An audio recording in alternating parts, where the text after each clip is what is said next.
Good morning, ladies and gentlemen. I'd like to, of course, acknowledge the president of the CPA and PG and various other officials of the organization. You'll have to excuse me, I'm a bit of a flu. But what I thought I'd do this morning is I'd like to take you through a presentation that was in fact given a couple of weeks ago at the seminar that was organized by the Fiji Chamber of Commerce. Some of you were there, so maybe a bit of revisitation for you, but I'm sure you'll get more familiar with the material.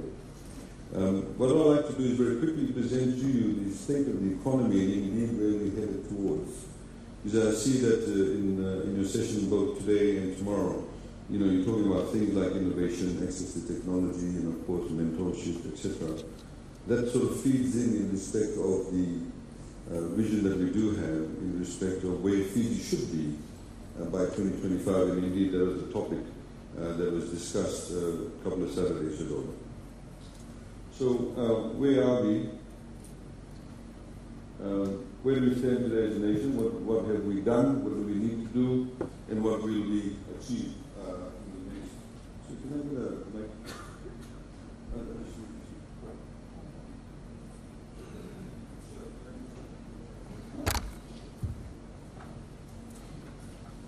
It's a bit easier for me to sort of move around and talk about it rather than just standing in one place.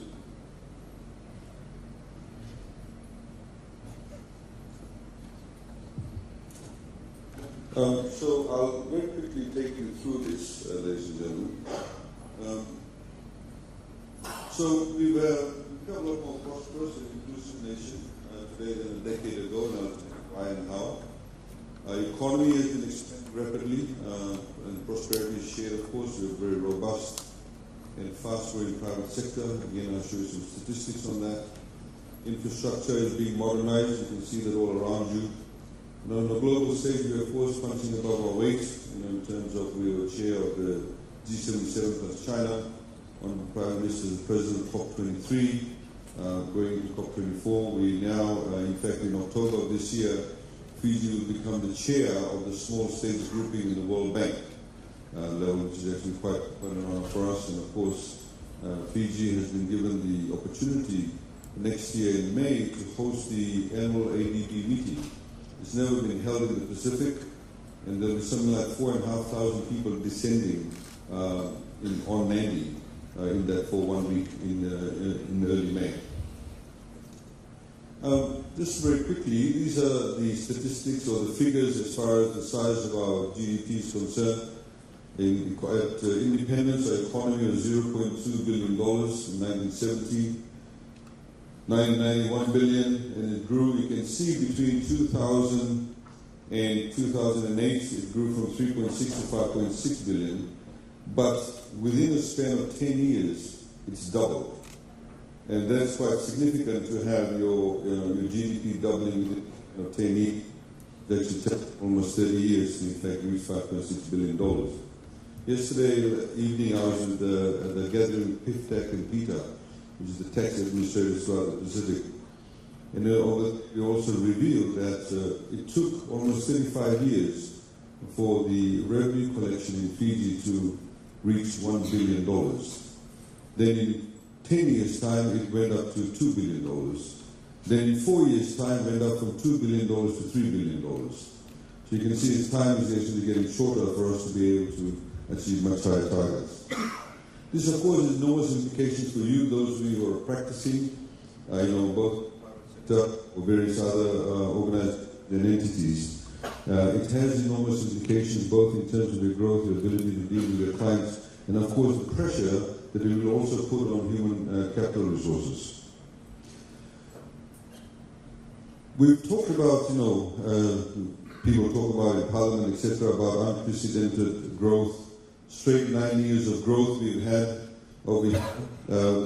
In other times in Fiji, where the economy has grown straight for years in a row, and that, of course, was in post-independence Fiji back in the 1990s at one point in time.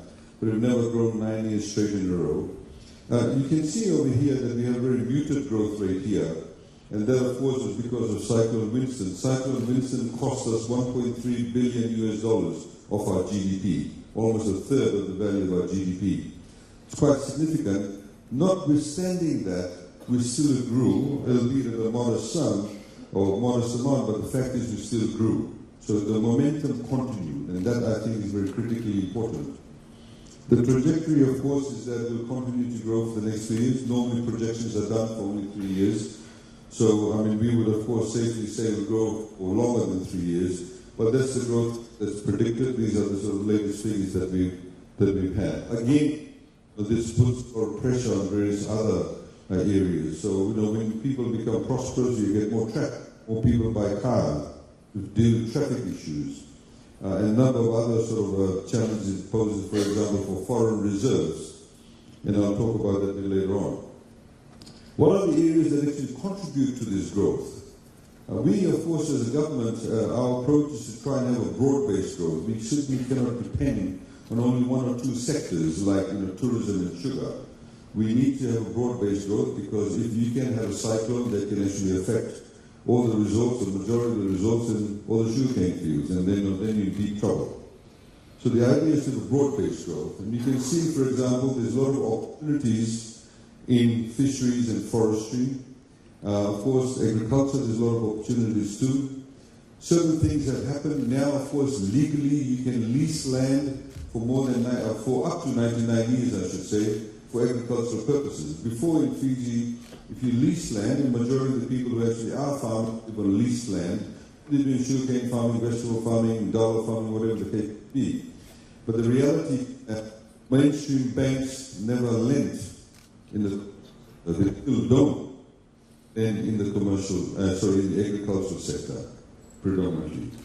Now that's a space we want the banks to get into. And of course, a lot of the prohibition for that for the banks was, or the reason that they used was that we cannot get leases for more than 30 years. And traditionally, agricultural leases were only given for 30 years. They won't give it for 99 years. If you get a tourism lease, you get it for 99 years. Residential lease, 99 years. Industrial lease, 99. Commercial lease, 99 years. Applicable both for state land and also in Tauke land. But when it came to agriculture, it was only 30 years. That's why you do not see private sector engagement in the agricultural sector on a wide scale. So we, of course, think that there's a lot of opportunities there. The legal parameters have now, of course, been changed, but now we need to get the commercial sector into the space of the agriculture. Of course, manufacturing, you can see, is quite significant. So is construction, electricity and water is there. Services sector, again, is an area that we've identified that we think there's a lot of potential. There's a lot of potential in the ITC sector in Fiji.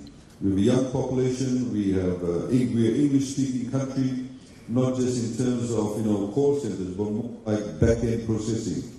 There is, I understand, somebody in Notoka who set up a business that's actually filing tax returns for Australians. So they're doing the processing here. So this is sort of more the top end. That we see as an enormous opportunity for accounting profession. So we actually can provide the services from Fiji for Australians, as for example they do in India for various American businesses.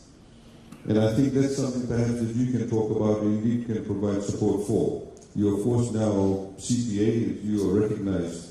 And perhaps there's some opportunity also for us to be able to look at the current laws that pertain to accountants and how they can perhaps set up their own practices and what recognition they should get. You can see that the financial services sector, wholesale, retail, is enormous growth levels in that area, and of course we want to push that. I'm trying to give you a very quick summary of this rather than being more detailed in this. The economy, of course, is now more diversified, as I've highlighted. The private investment has increased from around 11% of GDP in 2007 to 18% of GDP, which of course is about a 7% growth. And our external sector is strong. Our reserves are above $2 billion, which is a fourfold increase since 2006. However, sometimes nominal figures aren't necessarily the best way to measure your levels of success, and I'll show you why and how. So what's the result of this growth, sustained growth of 9 years? Unemployment is now the lowest it's been in the past 20 years. Unemployment rate is now about 4.5%. We expect that to reduce even further with, of course, the economy. The job surveys, these are the statistics. This is done by the Reserve Bank of Fiji, where they now take surveys or job advertisement surveys from Fiji Times and Fiji Sun also now. They used to only do Fiji Times before. Then you can see the amount of job advertisements has actually increased. You can see the number of FNPF registrations that went up by 20,000 members just in 2017. 2016 was 20,000. And of course, if you take out the people who've drawn from FNPF, you get a net FNPF compulsory membership of around 13,000 in 2017. Generally, FNPF membership is seen as an indication of new people joining the workforce, which of course makes sense. But we must not forget there are a lot of people who are still outside the formal employment sector. The Reserve Bank actually estimates approximately 130,000 Fijians at least are self-employed, what we call the informal sector. They're captured by the statistics you get from FNPF. Many people, for example, you see by the roadsides who may be selling, coconuts, vegetables, etc. They're not part of the FNPF catchment, but they actually make a good living. Some of them, of course, do not necessarily make a good living, but some people do. Some people who are selling the streets, you see these carts, they're not necessarily registered with the FNPF. There are quite a few people like that too. So overall, you can see, as I mentioned, unemployment has dropped by 4.5%. It puts pressure, of course, now. A lot of people lament to us, and in fact we lament ourselves about how it is now getting more difficult to get more qualified people, or the right qualified people, the right skill sets. As I mentioned at another forum the other day, that in Fiji we do not have a single Fijian who is an actuarial. Qualified as an actuarial. There's not a single Fijian. There's not a single Fijian who is a full-blown, speech therapist. A single Fijian who can carry out open-heart surgery. 21st century is in big trouble not to have those kind of skill sets. This is why, for example, in the budget, we have increased the number of topper scholarships. Topper scholarships are those people who achieve certain marks, and then we actually pay for them to do their studies. We pay for their living, pay for their textbooks, pay for their accommodation. They don't have to pay us back. They simply have to work in Fiji for a period of time. They don't even have to work for government. They can work for the private sector. But they need to work in Fiji. And these scholarships, there's a skewer, and it's skewed towards about 70 to 75% of the scholarships we give are skewed towards non-accounting, non-legal subjects. There's a shortage of people in those areas. We don't even have proper counselors. Huge pressure. 50% of the Fijian population is below the age of 27. Lots of people in high school, primary school. We don't have fully qualified student counselors available. Teachers are doubling up as counselors. The story that I like telling is that for the past couple of years, we've been holding budget consultations even with high school students. And I remember about 2 years ago at Suva Grammar School, there was something like 250 students. And one of the high school students, one of the ladies stood up and spoke very passionately and emotionally about how they do not have counselors and how teachers double up as counselors and they're not qualified. And as soon as she spoke, everybody started clapping. All the 250 students started clapping. Obviously, it is something very civic. I said, yes. I said, but we should appreciate the fact that some of the teachers actually are doubling up because they feel passionate about the teaching environment. They don't have a choice. Then I asked them a very simple question. I said, how many of you, because most of them were year 12 or year 13 students, how many of you want to pursue a career as a counselor? Not a single person put up their hand. You see, because it's the way we think, it's the way they are taught to think. How many of you as parents if you recognize a particular skill set of your child, say, I think you make a good counselor, why don't you pursue a career as a counselor? I think very few parents, in fact probably nobody would say that. Everybody wants to become an accountant or a lawyer, engineer, or a doctor, or maybe an architect even. These are the value systems. We don't have enough value with PG. Now this economic boom, people complain about the fact that they cannot get a valuer, or there in fact is even a greater shortage of surveyors. People complain about leases not being given on time because there's not enough surveyors around. Recently we found out, as you know, in the budget we've announced that we will actually help pay for the survey of land for those people who have an agreement to lease so they can get a proper lease, so they can go to the mainstream banks and to mortgage the land.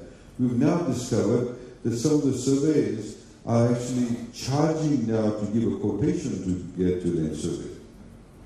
Because the government's going to pay for it. These are some of the challenges we wish this mic was working properly. So what have we done? Again, it's about leadership, ability to deliver. Constitution, of course, is something that's at the foremost of what we intend to do and what is giving a lot of confidence. The fact that we have common and equal citizenry. A lot of people actually undervalue this concept. The fact that everybody is called a Fijian matters a lot. A lot of people who have migrated to countries like Australia and New Zealand, if you go and talk to them, they will say, well, we came here because we wanted to be treated equally. We want to know that if we apply for a job, we'll get treated equally. Everybody will be given equal treatment, or fair go, as they say. And I think that's very, very critically important. Again, the Constitution has a huge emphasis also on what we call socio-economic rights. Previously, there was a lot of emphasis on civil and political rights. It's there, but socio-economic rights weren't there. And that included basic things like access to water, housing, basic medical education. These actually augurs a lot of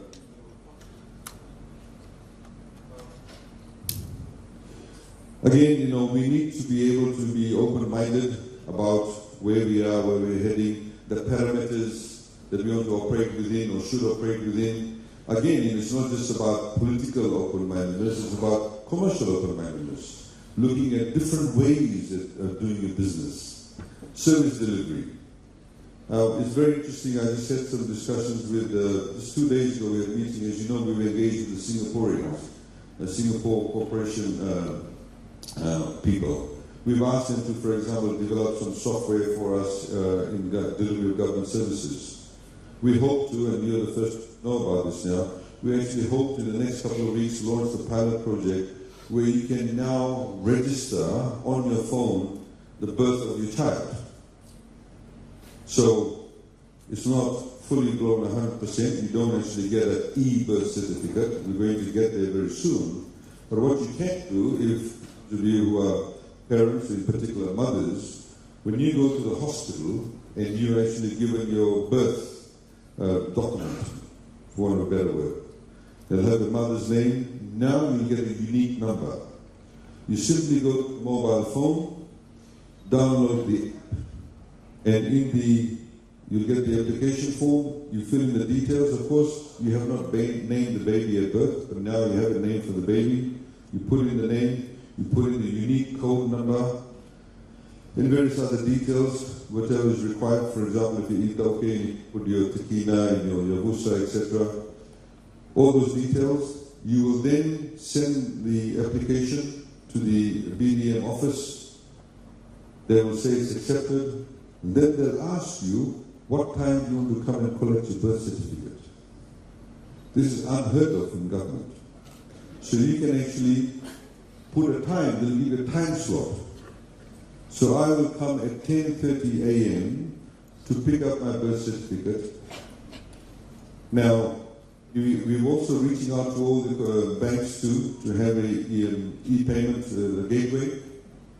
And hopefully very soon, we also encourage companies like Vodafone and Digicel, etc., M-Pesa and various other products to also come onto this platform. Because as you know, to get a birth certificate only costs $2.50 or $2.25. So you should be able to pay online too. You simply go at 10:30 a.m., queue up, you get your birth certificate and you come away. So this was all of a sudden, in an exponential manner, improve the quality of services that will be available in Fiji. The question is, what is the private sector going to do? How will you improve your services? Again, we're putting smart, innovative economic social policies designed to empower Fiji and support private sector activity, of course. As the President also mentioned about the YES program, that's, it's innovative. We try to get into that space, try to capture people at a young age. The chair of that committee is Saul, who's the CEO of ANZ. So we're getting more private sector involved in many of these government initiatives. We need to, of course, be strategic and have targeted public investments, again, to modernize infrastructure and improve connectivity. The Honourable Prime Minister last Saturday was in South Savu to actually commission the cable that now lands in Vanuatu. Now, as of that, the internet speed in Vanuatu is increased by 100%. In fact, it increased by more, but I'm being very conservative. The speed and the bandwidth has increased by 100%. So numerous opportunities now, of course, for people in Vanuatu. As I've said, we'd like to keep the people in Vanuatu and hopefully send more people from Viti level to Vanuatu. A lot of land, a lot of opportunities. Real estate is a lot more attractive in terms of pricing, and we can create more jobs. So as a result of that, you'll suddenly find that people will feel a lot more, will want to stay where there's a lot more services being provided. We hopefully can create more jobs here. We can get companies to go and be based in Vanuatu now, in the ITC sector. You get a 13-year tax holiday if you go and be based in Vanuatu. And various other incentives are being provided. So we need to be strategic about what we're doing. And of course, the human capital development, as I mentioned, is very critically important. Secondly, of course, lastly, I should say, is it's critically important to maintain stability and consistency in policies. If you look at all economies throughout the world, even if you look at a country like Australia, post-World War II, you had a Native government in there for 20 years. So that's when you see, actually, a lot of the growth took place. There was Snowy Mountain in projects. You saw the multinationals coming in post-World War II Australia. And a lot of it is based essentially on the fact that we have consistency in policies. So people knew exactly what's going to happen. And many of these projects actually need to have a trajectory out. It does not happen overnight. It does not happen even in 3 years. Some of these issues actually take place about 5, 10, 15 years' time. So we need to think on a long-term basis. Just very quickly, the tax rates. Some of you may not remember this. People forget things very quickly, in the same way people forget back in 2006 or 7, before we liberalized the telecom sector, unit cost of a mobile phone was 99 cents a minute, or 99 cents a unit. Today it's about 23, 24 cents. You never had 5 up, 10 up, 7 up. Text messages were, astronomically priced. Completely changed the ballgame. People now, very few people use landlines in Fiji. But if you tell a person who's 21 years old, they won't know the difference. Those of you who are old enough, of course, will know the difference. And when technology, people's expectations change constantly. In the same way, your clients, your customers' expectations will change constantly. So you can see the tax rates. Between 1974 and 1985, if you earn more than $600, you have to pay taxes. Of course, today you earn $30,000 or less and you don't pay taxes. And of course, corporate taxes come down from 35% to 20%. And if you listen to the South Pacific Stock Exchange, you pay only 10%.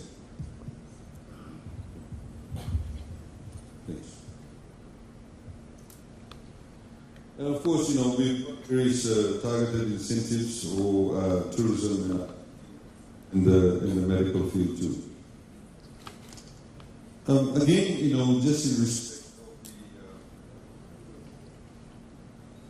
of the expenditure on the total expenditure of the budget, what percentage of our budget allocation do we spend in capital infrastructure? As you can see that capital expenditure has gone up to about 41%, so 41% of our budget spend investment, but our operating costs 51. I think this one's worse. 59%.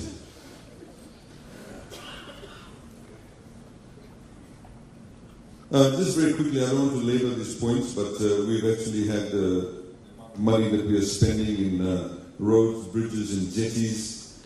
You can see allocation that's there. We've got centralized in jetties and the road. Even street lighting now comes under FRA. We've had 4-lane roads coming out. One interesting point about this, you see the 4-lane road that Matintar Benarau, you would see that no overhead cables. There's no overhead cables at all. It cost us, in fact, in excess of $20 million more to put the FEA lines underground. We could have done it on the cheap and sort of had it overhead, aesthetically not very pleasing, but also from a resilient perspective, it's not a smart way of doing things. So next time there's a cyclone in Nandi, there's nothing to blow up in that corridor. It's all underground. Similarly in Fiji, for example, there's a practice that if you have a road, you put the water pipe underneath the road. You don't put the water pipe on the side of the road. So if there's a leakage in the water pipe, you dig up the road to fix up the pipe. Then you bugger up the road too. So those are the kind of things that's actually happened. It's taken much longer to do that. But also, as I must say this, some of you who have businesses, I see Rosie too is here. I mean, Tony and them would know now they've actually got a proper service lane, a service road in front of the business. You'd be surprised how many people in that stretch resisted having a service lane. Some of them still are resisting having a service lane, even though they'll be compensated for it. So you see, again, we kind of face these issues about people not wanting to, open up and think long term. In fact, you'd be surprised when we said we'll have a 4-lane road, we have people resisting, saying, no, we like to stick to what we have. This 4-lane road, people will drive the cars really fast and nobody will stop at our shops. Not thinking about there could be service lanes. Not thinking about how they can market. So let's halt development just because somebody can stop at the shop. Now, by the way, I mean, there's, I have to say this too, there's a lot of talk about the Chinese taking over Fiji. It's not going to happen. The last loan that Fiji took from the Chinese was in 2012. Our debt exposure to the Chinese is a little over $500 million. There are only 7 projects for which monies have been borrowed from the Chinese. The first lot of money was borrowed by the Rasa government, where they actually borrowed a small amount of money to build the government ITC sector. ITC building, I should say, at Berkeley Crescent. Since then, of course, under the Bainimarama government, we borrowed money to build Tahsil Road in Nambuwala Raketi, Sawani Seria, Buddha Bay, Motor Road with the bridge, of course, the Singatoka Valley Road, and we had the Rawai Public Housing Rental Flats, and we had a subdivision of Housing Authority. Only those projects. There's no mortgage. We did not give a mortgage over the Nambuwala Raketi Road to the Chinese to say that, if we don't pay a loan, we can take over this road. It does not work that way. I have to say this because people actually believe a lot of this nonsense. The reality is when governments actually borrow, they have what they call a sovereign debt. Government does not mortgage any property. The fact that you're a sovereign and you're borrowing money, that's good enough for people to lend to you. And that's how the system works. Of course, we've done, as announced earlier on too, we're expanding the Suri Airport. I'll very quickly touch upon that, and hopefully we have a groundbreaking ceremony so we can get the big aircraft. 737s that currently land in Nassori does not land or take off on full load. The runway is not long enough, it's not wide enough. So by lengthening of that, we can actually have the 737s landing full load, and of course you'll see the frequency actually increase. By getting the frequency increase to Suva, the bulk of the population is between Nassori and Lani Corridor, about 1/3 of the population. So you have more people actually going directly to Suva, hopefully from the cities of Auckland and Sydney. Which means there'll be less people traveling on the roads between Nandi and Suva who would actually travel to go to the airport. These kind of strategic things that are being done, and hopefully one of these days soon, not perhaps in the short term, but in the medium term, get a longer runway too, to get the A330s landing there too. Again, you know, water and energy, there are still people who drink from creeks in Fiji. In fact, there are a lot more people who used to drink from creeks in Fiji before, about 10 years ago. Less people drink from it, but still there are some who still do. There are still people who drink water from wells with tadpoles in it. That's a reality. That's what we have to deal with. We have to catch up with infrastructure development.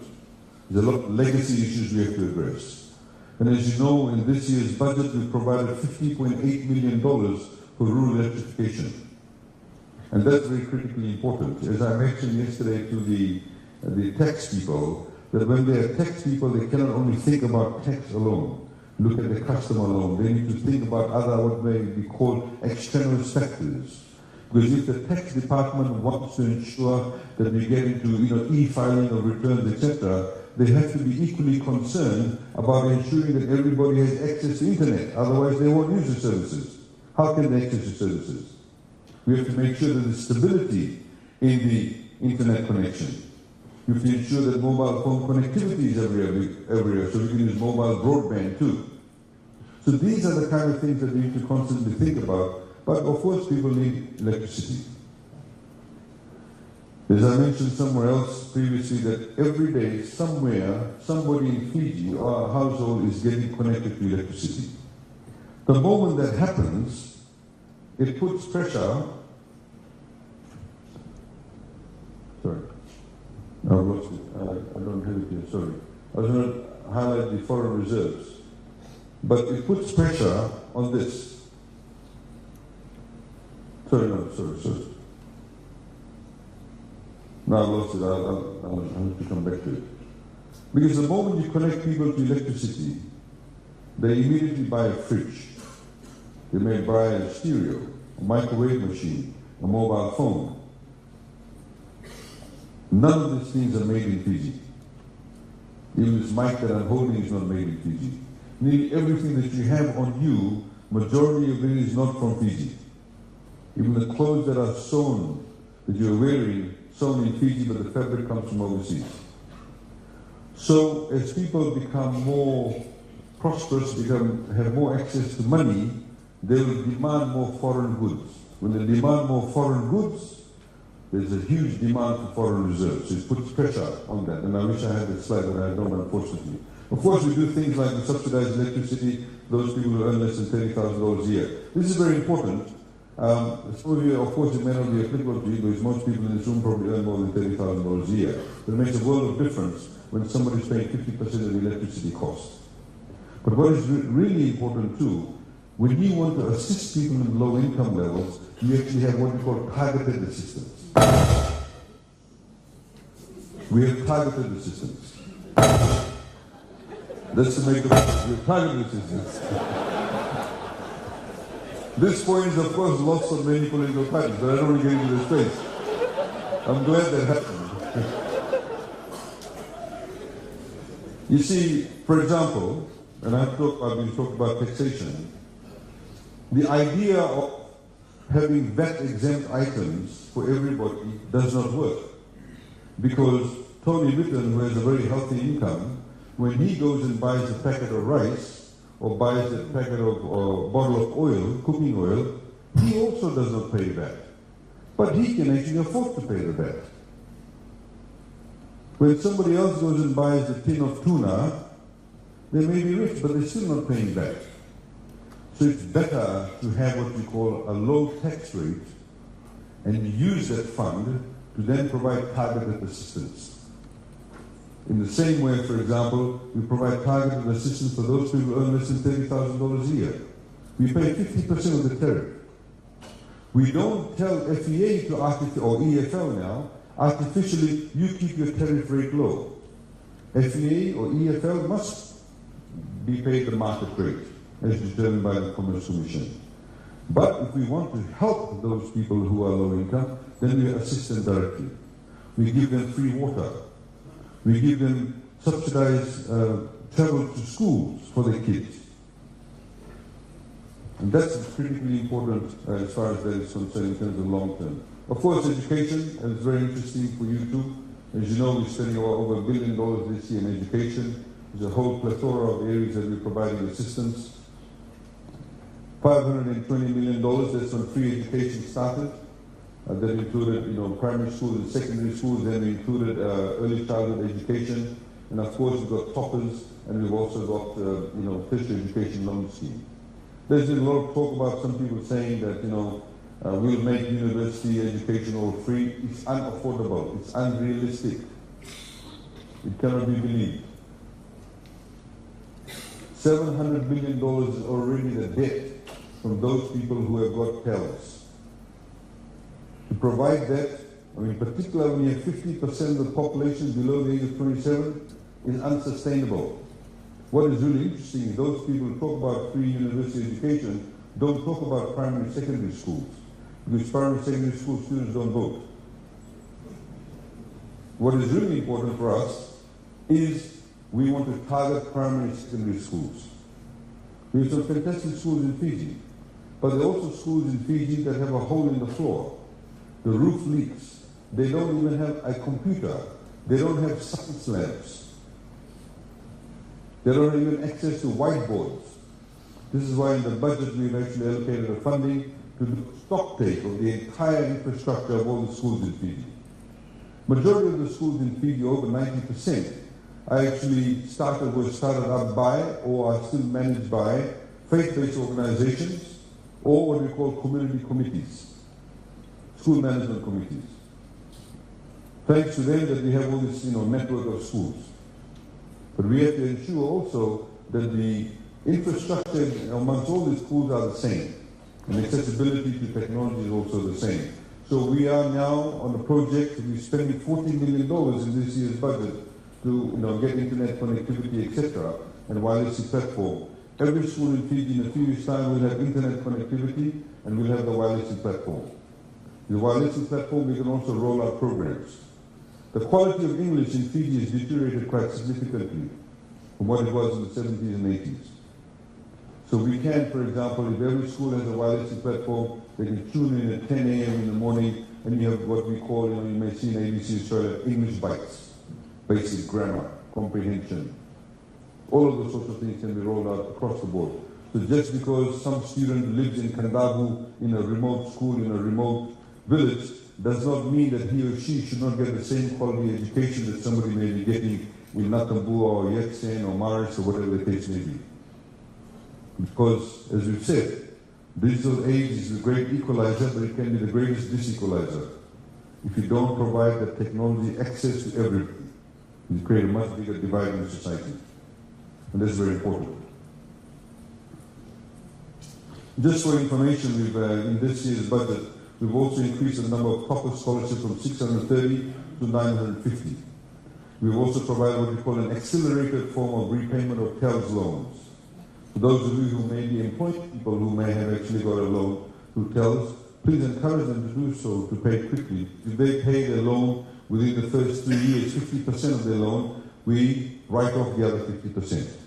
We call it accelerated repayment system. So as employers, you can actually help them. Of course, we as employers now are providing insurance to all civil servants. And the police and the military have come on board, and so have the independent officers of the judiciary, the DPP, and the Auditor General. It's a very basic cover, and I urge your employers to think about it. For $50 a year, or thereabouts, depending on the age, we now provide a $3,000 cover should the employee die, $3,000 should their house catch on fire, funeral expenses, and personal injury expenses. Very basic cover. But that's something that is now being provided to Fiji Care, and you can, of course, do the same too, because it gives that particular level of impetus to your staff. And I think it's a good program. We've now extended that to sugarcane farmers, dairy farmers, copra farmers, rice farmers. They're all part of the cover. We've, of course, included now all people who are on social welfare. We've also covered them too. Because a person is on social welfare, if their house catches on fire, who will they come running to? They'll come to us. So in fact, we're protecting ourselves too. So we have to fork out unbudgeted sums. It's catered for by the insurance companies. You just have to do things a bit smartly in government. Health, I mean, they're all kind of self-explanatory. This one is what we're excited about. Yesterday in Lautoka, we had the various hospitals that have shown interest in this public-private partnership. Just very quickly to let you know, again, this is a space of some opportunities for those in the commercial sector, that the deal is that whoever comes in will form a JV with FNPF. We are not selling the hospitals. We are giving out on a concession for a period of time, up to about 30 years. They will form a JV, a medical provider, internationally certified hospital it must be. They form a JV with FNPF and they'll run Lautoka and Ba hospitals.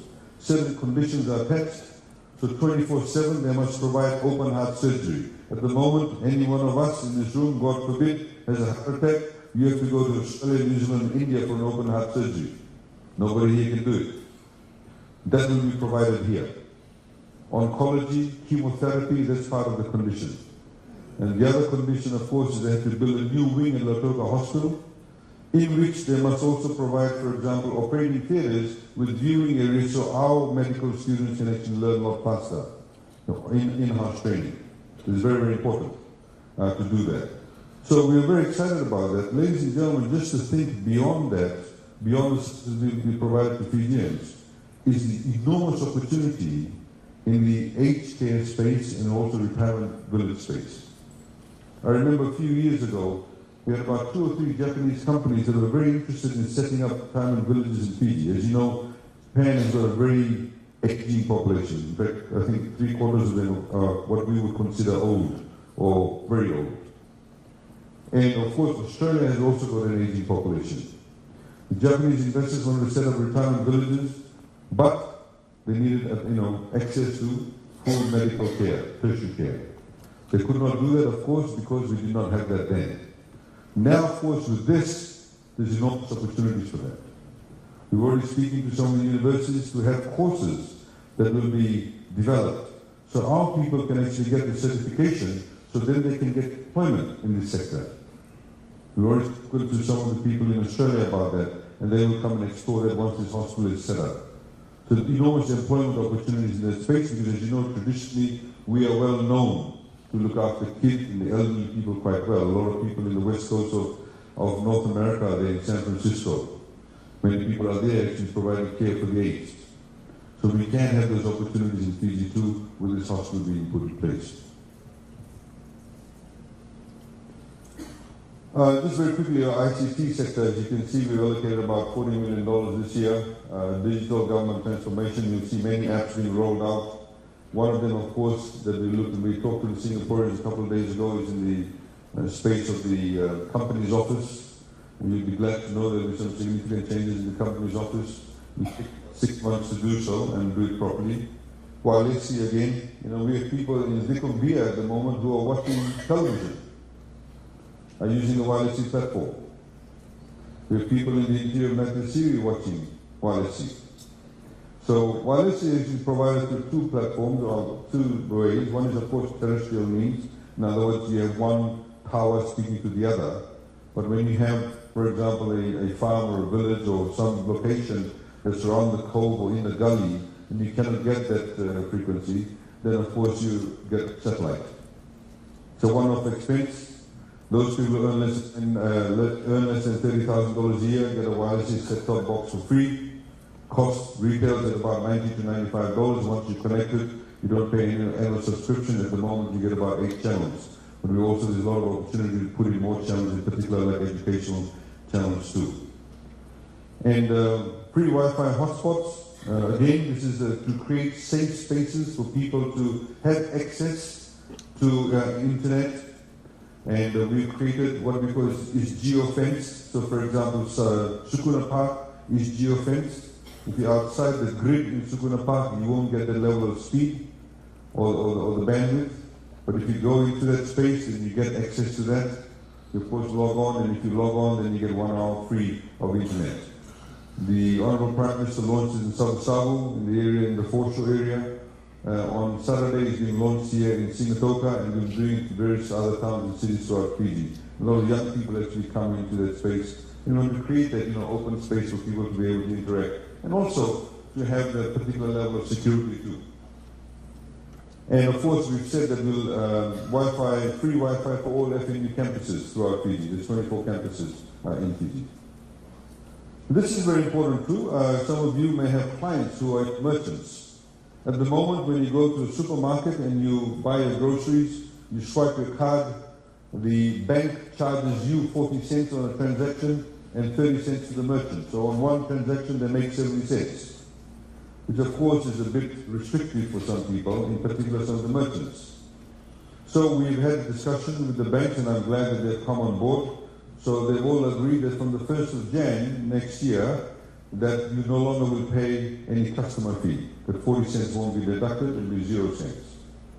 Now the trick, of course, is to also ensure that we reduce the cost for a merchant, because I can walk into a shop in Auckland and buy a bottle of water in Auckland with my ATM card. In Fiji, they won't allow you, say $10 minimum sale.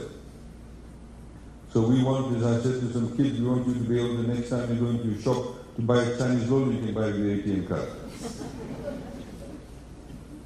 One of the other things, and hopefully the banks will come on board in respect of reducing the cost for that. We've got some funding allocated for that. We've also said that we will subsidize the cost of POS machines, point of sale machines. At the moment, the cost is about 500 Australian dollars. It's about 750 PGM. That we'll pay 50% of that cost to get more merchants to actually have POS machines in the shops. So we need to populate these machines all over Fiji. And once we do that, of course, it's easier for you, don't have to carry cash. We, of course, then know how much money shops are making, and they pay the right amount of tax. But also it's ease of doing business. The other point that is also very critically important is that when the money stays within the system, in other words, you don't physically draw the money out of the system, the liquidity remains high. If all of you go in now, physically take money out of the system, the cash reserves go down. But if you're simply just transferring money from ANZ to Westpac to BHP to wherever it is, the money stays within the system. So that also makes sure that the interest rates are a bit more attractive.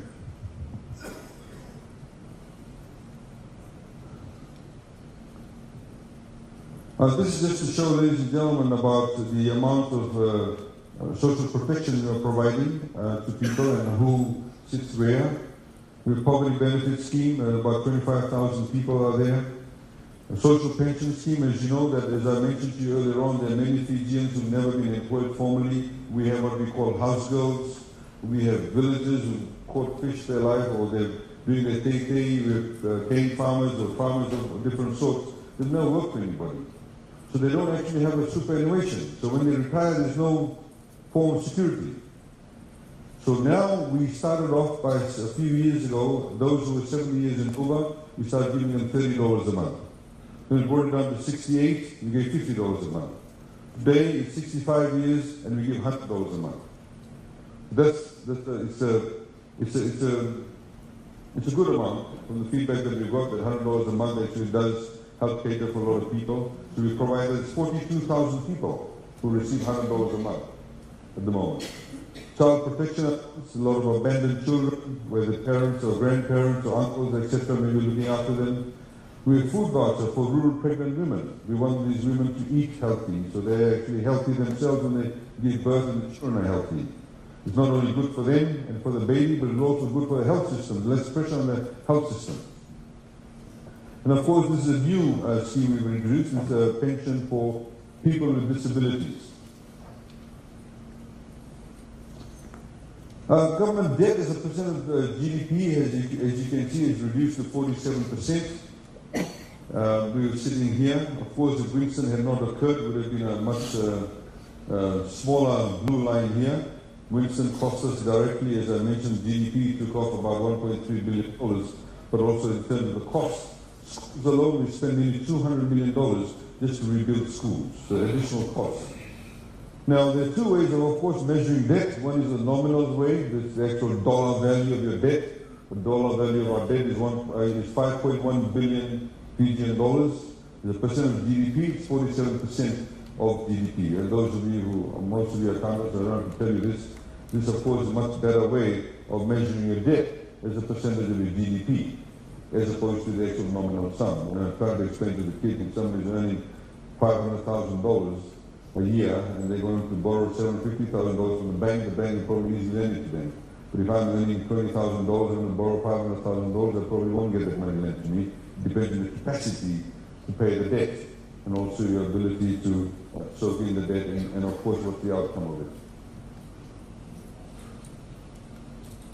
Again, just very, very quickly, I think this is a very interesting set of figures. You accountants will probably appreciate a lot more. Between 1980 to 2006, the 27 years, total capital expenditure was $3.5 billion. The debt increased by $2.6 billion. From 2007 to this financial year, which is only 11 years, we doubled the amount of capital expenditure, which is $7 billion, but the debt increased by $2.3 billion. The reason being that we have a net operating surplus. And this financial year, we expect to have a net operating surplus of about a little over $1 billion. So, of course, we use the net operating surplus to invest in infrastructure, and then if we need any more money, then we actually borrow. And so, for every dollar that we spend, we only borrow 36 cents as far as CapEx is concerned. Just by comparison, looking at other countries, debt to GDP ratio, Japan sits all the way up on the top, 239.2%. Singapore, USA, etc. These are the different countries with a debt to GDP ratio. Fiji sits is, of course, 47%, as I highlighted earlier on. Nobody says that these countries are in trouble. People, in fact, want to migrate to these countries. But suddenly all become debt experts in Fiji and say Fiji is in a lot of trouble. So, it goes to show, of course, as we said continuously, when we need to talk about economics, when we talk about even areas of ITC or civil service reform, you need to look at it objectively as opposed to politicizing it. In nominal terms, this is where we sit. This is in US dollars, of course. Japan's debt is $11.8 trillion US dollars. The US is the most debt-ridden country in the world, $19.9 trillion. Fiji, of course, sits at $2.47 billion in US dollars. What is really interesting is that this country, Mauritius, I happened to visit there for a day and a half with the CEO of Fiji Airways, I think about 18 months ago. Very similar to Fiji, sugar-based, and they got into tourism also. Just to put into perspective, the land size of Viti Levu is 10,000 square kilometers approximately. The land size of the whole of Mauritius is about 2,000 square kilometers. Their population base is about 1.2, 1.3 million people. We are not even 900,000. But they decided a few years ago to remodel themselves, and essentially they're doing what we are doing, but they did it in a much grander scale. 4-lane roads, completely new airport, revamped their national carrier, set up IT parks, manufacturing plants, gave away land for free, invited large companies. The advantage, of course, they have is they're very close to the continent of Africa. And Africa, of course, is the fastest growing continent in the world. I think about 65% of the population is below the age of 25, so enormous growth potential. So, of course, but at the same time, there's a lot of negativity, perception-wise, around Africa. So they went to international companies and said, currently based Mauritius to service Africa. They went to India, got 2 or 3 hospitals to come and be based, and I think some of the well-known brands are actually in Mauritius. They partnered with them.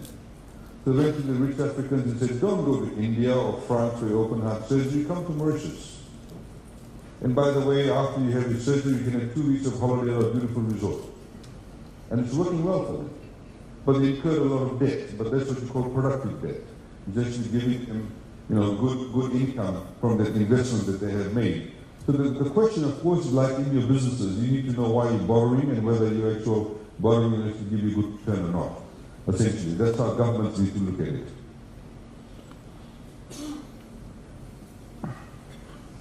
Again, very quickly, what do we need to do in order to position ourselves? Because, a lot of people, for example, and Tony will tell you this, not everybody's dying to come to Fiji to have a holiday. They're competing. They have to market.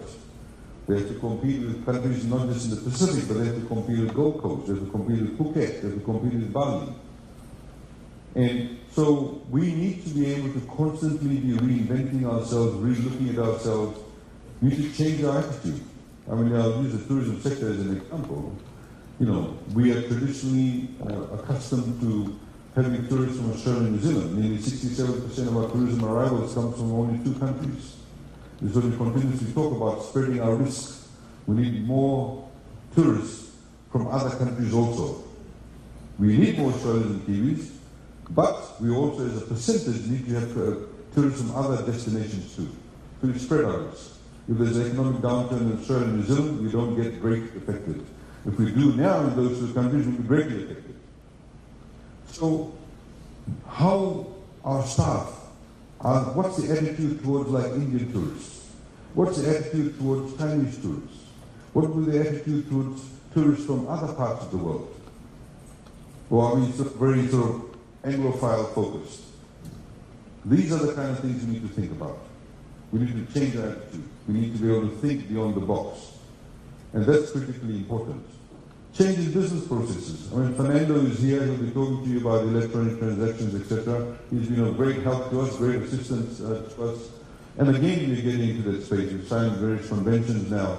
And how will you, as a business, have an uptake of new processes? How accustomed are you to making those changes very, very quickly?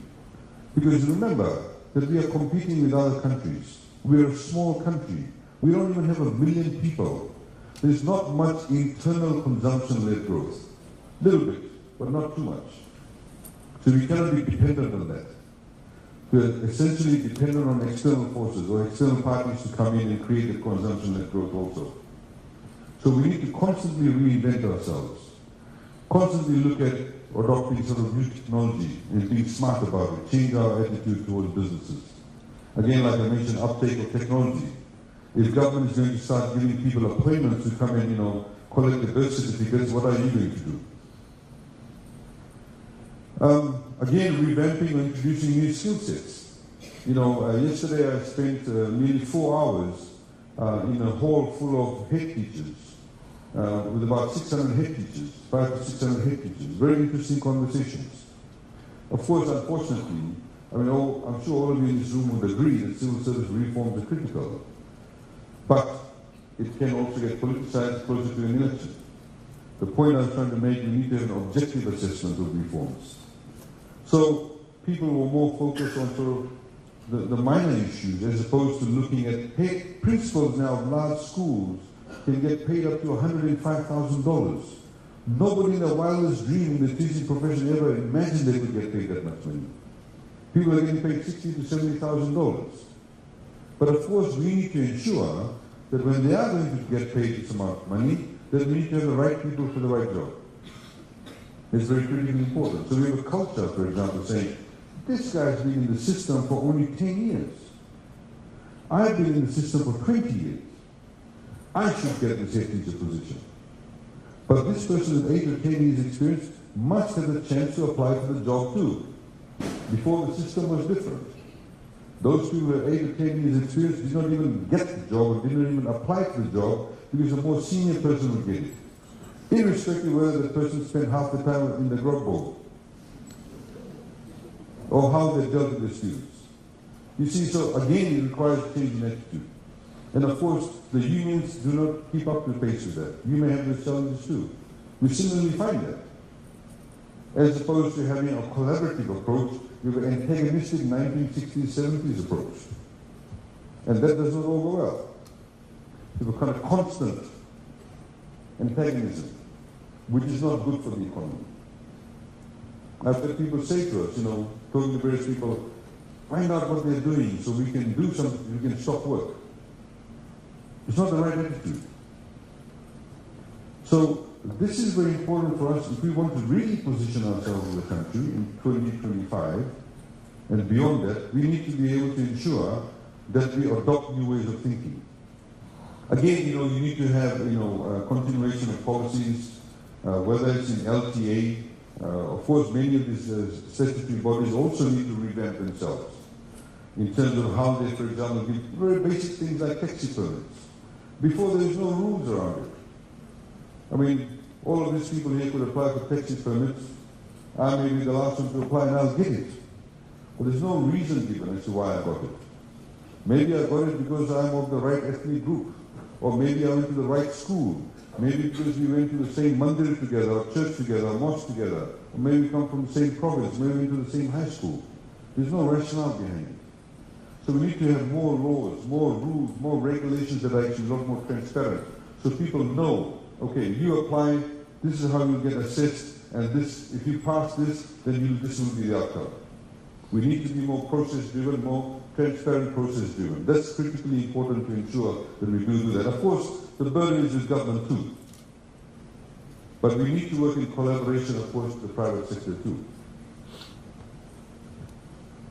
And again, you know, as I mentioned this, responsible professionals.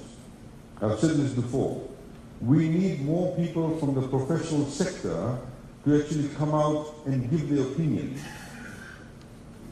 We do not get any professionals really coming out. I have never heard in recent times somebody who is from CPA, I'll pick on CPA, who has actually come out and given their professional opinion about, for example, the budget or about a particular policy. See, in Fiji, the way of thinking is this. And I'll give you an example. A few years ago, we had a company that applied for a tax concession. And we refused the tax concession. And that business person could not believe it that we refused it. Because he had always got it. He always got whatever he wanted. So we said, no, on the merits of the application, you cannot get it. He was completely, astounded by that, very irritated. A few months later, when he applied for another tax concession, we agreed with it and gave it. It had to take him nearly 5 years to understand that the reason why we gave him the second one, because the second one had merit. The first one did not have merit. So in Fiji, we have a culture of personalization. Many decisions are made based on who you are, not based on your application itself. Business houses need to also understand that too. Just because you put in a tender does not mean because you have a cup of coffee with me at the CPA conference that you'll get it. In fact, I don't deal with tenders. I eat tendering now. But that was the relationship before. So business houses need to understand that also. We need to move away. Otherwise, we will not progress. Otherwise, it's very dangerous for a modern nation state to have a modern economy to have those old ways of doing business, old ways of looking at processes, old ways of accepting or expecting outcomes. That's critically important. I continuously say this because it is a problem. It's a huge problem. And I get back to my first point, which is we need professionals to come out and do the assessments. In Fiji, for example, at the point in time, is that if somebody comes out and says, yes, that budget is good because of these things, then somebody says, this fellow supports Fiji first. You see? And people won't come out and say it because they think they'll get accused of that. We don't have that level of maturity. We need to achieve that, and the only way we can do that is if you come out and actually speak that. Because in the same breath, you can criticize the same budget. You may say policy X, Y, Z is good, or A to B is good, but policy C to F is not good because of these reasons, based on my professional assessment. We need to develop that culture. At the moment, it's hook, line, and sinker. You say it's good, everything therefore must be good, everything that this government does. That opposition says this, it's bad, everything must be bad. No. We need to have the level of maturity. We need to have the level of accountability. In Australia, for example, which is election fever at the moment, for some people, not all of us. In Australia, for example, when the opposition goes into elections, when they say we'll do X, Y, Z, they actually cost their budget. They give an alternative budget. We do not have that in Fiji. There's no costing of an alternative budget. The Treasury actually in Australia does the costing for an opposition budget. So that level of transparency and accountability needs to be. Everywhere I go somewhere, the guy said he'll do that for me. Where will the money come from? Okay, money may come from somewhere, but where will we take it from?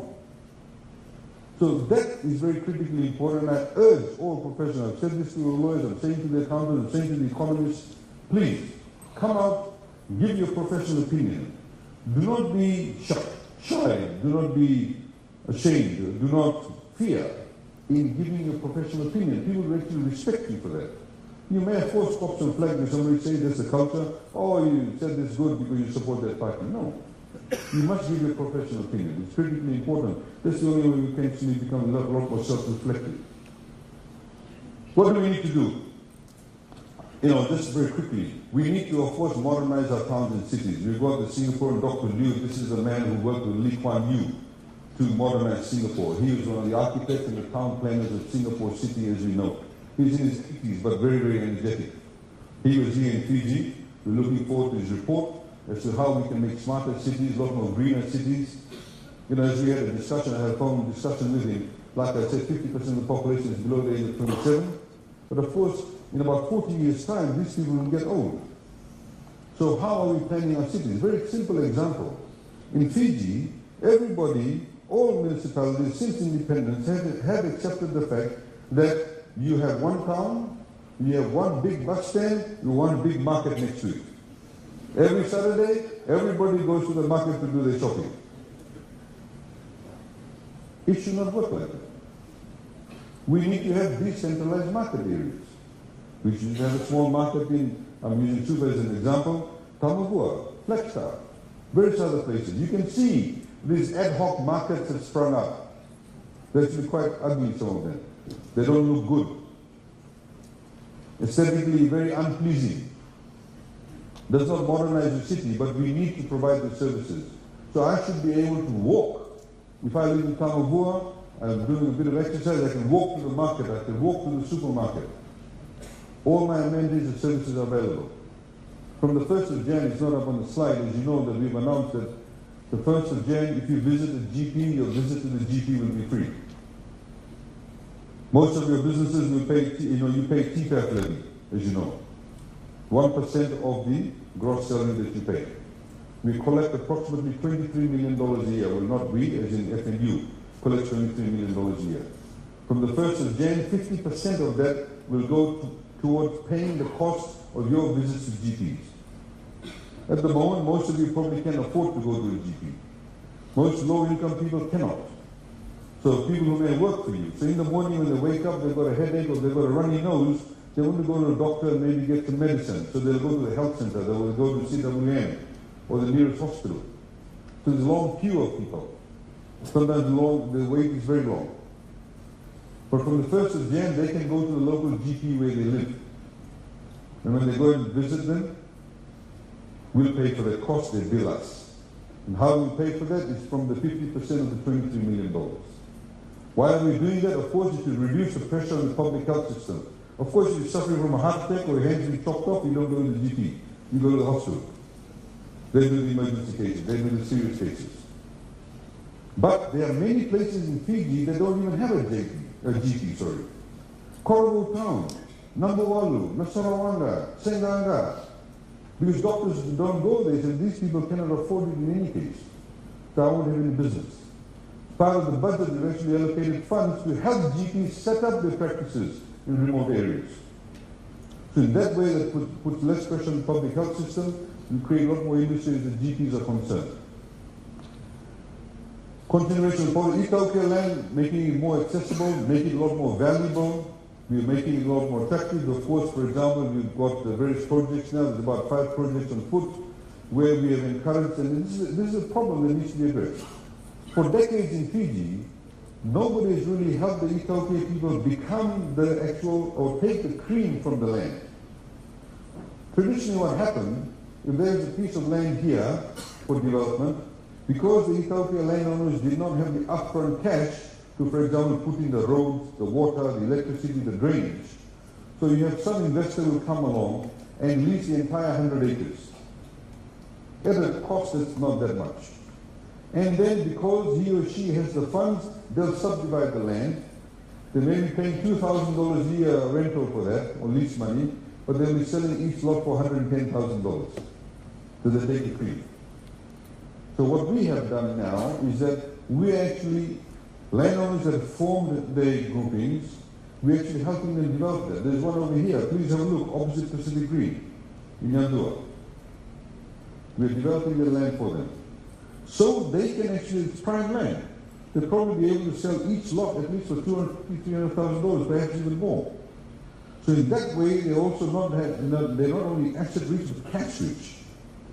That will help make more land also accessible, so everybody benefits. They feel they're participating in the growth of the economy, and also you get access to land that you currently don't have access to. Connectivity again, ASC and land. You know, Fiji Airways, I wish some of you were there when Andre Villon did the presentation on Fiji Airways 2 Saturdays ago. We now connected, Fiji Airways is connected to every single continent that rims the Pacific Ocean except South America. We fly to San Francisco 3 times a week, 5 or 6 times to LA, 3 times a week, 5 or 6 times a week to LA, 3 times a week to Narita, about 4 or 5 times to Hong Kong, 3 times to Singapore, and of course we do the Eastern Seaboard and now of course Adelaide over Australia. That connectivity is very, very important for us in terms of developing a hub. We need to of course ensure the connectivity with sea is also improved. We need to retain our young people. Very important. These people are the driving force. 50% of the population is below the age of 27. If we don't retain our young people, we'll actually lose out. This is why the young people need to be engaged. This is why they need to be made welcome and know they get equal opportunities. That's critically important. And of course, we need to open up our civil service. I'm glad to say that some of the ministers are actually poaching people from the private sector. Of course, they'll put pressure on you too. You might be poaching for the same people, but that's good. It also means we need to train more people. Again, what we'll achieve very quickly, last slide, objectives of National Development Plan.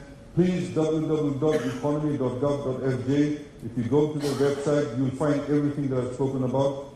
You'll find the entire budget book, each ministry, each department, how much they spend, but also find the National Development Plan. It's a 5 and 20-year development plan. We want to, of course, achieve the objectives. We need to build confidence and optimism in the economy. When people are confident, people are optimistic, they invest, they spend. And that's very, very important. And of course, we can see that happening quite a lot. Deep economic wealth. What do we call deep economic wealth? We need to create deep economic wealth, otherwise you can have if you have a shallow economic wealth, it can get wiped out by 1 or 2 events. You need to create the depth in your economy. And of course, you need a modern, unified, and prosperous Fiji. That's the objective we all want to achieve. And that's the only way that we can actually build and grow our economy. The real ball game, ladies and gentlemen, is economic empowerment. It's fundamental and sustained economic empowerment. Thank you very much. Naka.